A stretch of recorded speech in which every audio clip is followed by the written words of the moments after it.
দলের ভালো প্রধান, তাহলে আর ভোট দিতে কোনো সমস্যা আছে?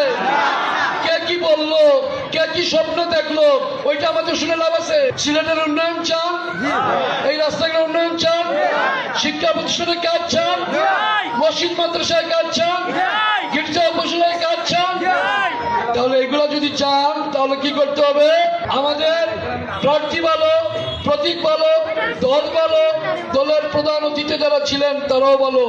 তাহলে বিগত যে 3টি নির্বাচন হয়েছিল, আপনাদেরকে নিয়ে এভাবে কোন প্রার্থী বা কোন দল বসেছিল?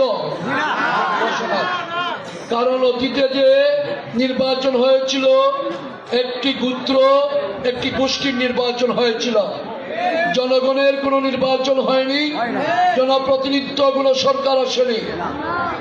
একটি রক্তক্ষয়ী সংঘর্ষের মধ্য দিয়ে, একটি অভ্যুত্থানের মধ্য দিয়ে দীর্ঘদিন 14 বছর রাজনীতি আমাদের প্রিয় নেতা জনাব তারেক রহমানের নির্দেশে জাতীয়তাবাদী দলের নেতা কর্মী সহ আপনারা রাজপথে আন্দোলন করেছেন।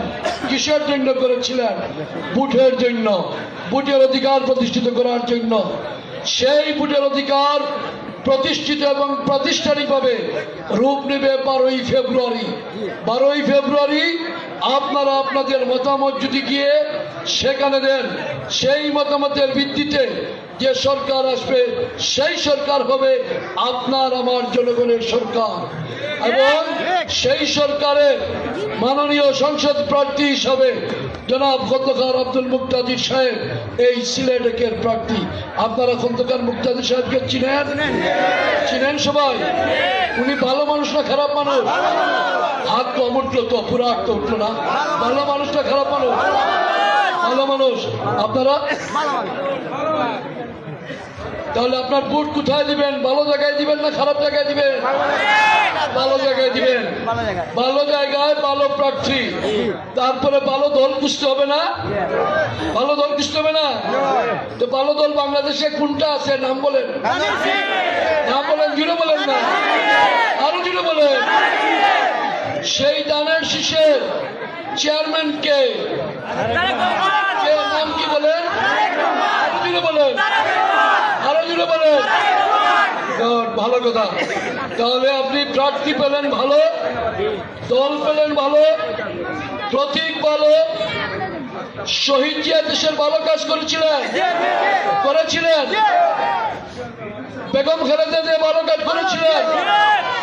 তারেক রহমান কার সন্তান? কার সন্তান? বলেন। খালেদা জিয়া ভালো কাজ করেছে, শহীদ জিয়ার সন্তান তারেক জিয়া। তাহলে বাবা মার ভালো সন্তান, দলের ভালো প্রধান, তাহলে আর ভোট দিতে কোনো সমস্যা আছে? কে কি বললো, কে কি স্বপ্ন দেখলো, ওইটা আমাদের শুনে লাভ আছে?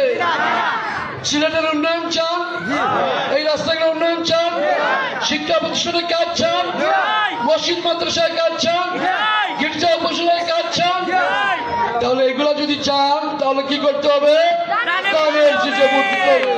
আর কোনো জায়গা আছে?